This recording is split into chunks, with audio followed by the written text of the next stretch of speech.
Okay. It's a big subject. What say you? I'll just ask it like that.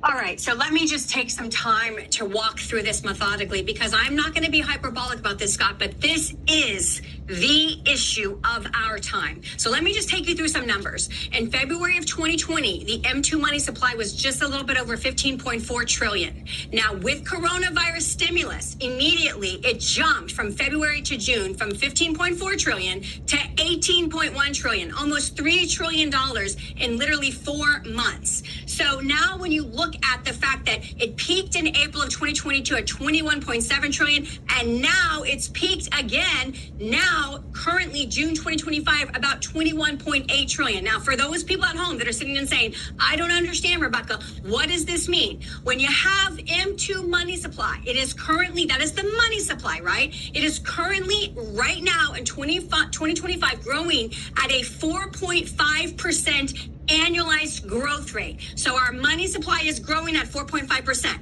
Basic economic concept, Scott. If you have more money chasing the same amount of finite goods and services, the goods and services are finite, they stay the same, and you've got more money chasing them, that by definition is inflationary. Prices will rise because you've got more chasing the same amount. The only option that we have, and I don't want to go into this yet, but the only option that we have is that with the fourth industrial revolution, with the AI developments that you were just discussing, that growth outpaces the growth of the inflation. But I want to caution you, let's look at what's actually happening with interest. In 2020, our net interest expense was $345 billion. That's 2020 coronavirus year. Just fast forward 3 years, 2023, it is $659 billion. That is almost double in 3 years. Now, you've got almost double in 3 years. I don't care if you've got a 4.5% expansionary money supply. It is not keeping up with interest expansion. Let's fast forward to 2024. We had a 34% year-over-year increase in interest expense to $880 billion. This year, we're expecting that to be $952 billion, and next year it's going to be $1 trillion. This year, this is the third highest deficit increase we've had in the history of our country. Then we introduced the Yellen problem. Yellen did not want to disrupt the global bond market by raising yields on long-term debt. So she financed everything at the short end of the curve, 2 years or under. Bills and treasuries, 2 years or under. What does that mean? That means that we have to refinance this debt massively on a very consistent basis at what? At a higher Fed funds rate of 4.2545 when it was the last 15 years, 25 basis points. So we have exponentially increased our interest. This is a snowball effect that is running down. We can't stop it. And our only option is to outgrow it with AI and the fourth industrial revolution. If we don't outgrow this interest increase, it's over. The debt system will collapse. All right, other than that, how was the play? You're exactly right, and I can't agree with you more. So that's our only chance is to grow out of it, and grow out of it with this artificial intelligence and productivity. It has to be the knight in white shining armor that's going to get us out of this problem, because there isn't, even with what we've seen come through with tariffs, the tariff money, it's not going to make a dent in what we really need to see happening. It sounds good. It makes you feel a little bit better. But this problem will manifest itself in more ways than one. One of them will be Social Security, and that's going to run out in 2034. But also you're going to see this interest expense. It's already overtaken our military expense. And, remember, I went to the University of Colorado. I remember all these people in Birkenstocks that never showered complaining about how much the government was spending on military. And they were always protesting, right? I want to know, are they protesting the interest expense now because that's actually more than the military? No, they don't have a clue. No. And I want to point something out, too, because the solution is actually also the problem. Like, we can talk about all day long, we need to outgrow the interest growth, right? But the problem is, Scott, just like your previous guest said, you're going to have the equivalent of what 1,000 workers can do now with 10.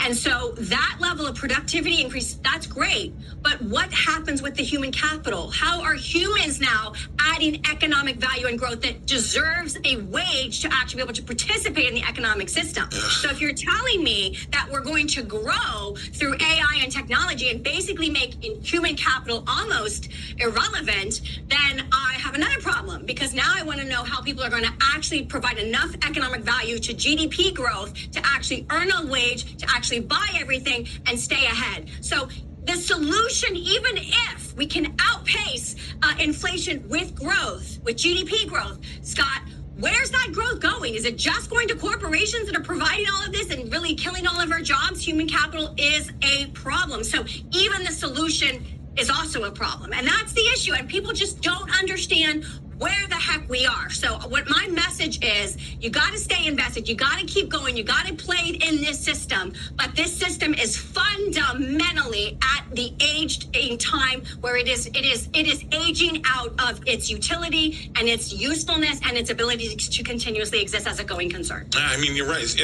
Look, it gives me goosebumps because it's so dangerous. But you're right. Can AI and the productivity that artificial intelligence gives us get us out of this problem? Yes, maybe. But what if it gets us out of this problem with one person running the biggest country and the biggest company in the world, right? And that person's making all the money because one person can handle running the biggest with all the AI surrounded by him. So what happens to all the 999,000 people that used to work at that company? So you're right. The answer still has a lot of troubles to it too.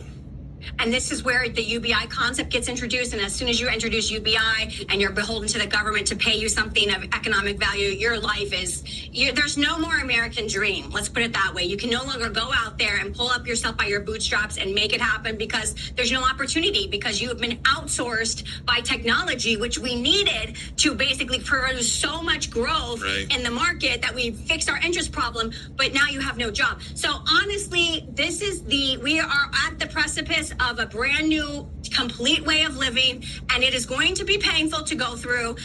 And it's where we are. And so you cannot be hyperbolic about this segment, Scott. This is the turn of the financial world. Oh, this segment's going to live on in infamy. I think you're exactly right. So I really appreciate you coming on. You spell it out to us very well and simply so we can all understand. Rebecca, thank you very much for coming on the show. I know you're busy. She's with Walzer Wealth Management down in Tampa, Florida. All right, by now, I've got my go-tos. Let's take a look at them. That's gold, oil, the 10-year yield, and the U.S. dollar. And every now and again, they tell us a little bit of a story differently. I've got gold pulled up while she was making her points. And boy, folks, you know what?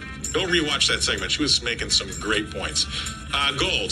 They'll go right to the D's. That's what everybody's looking at. We're just above that 3,400 line. 3,405. We're up about $6 right now. So I'm going to say gold is doing nothing. Crude oil, what's happening there? Well, we're getting more benefit. Crude oil has been part of the reason why we haven't seen a ton of inflation come through. We're down another 61 cents today in the front month SEP. 60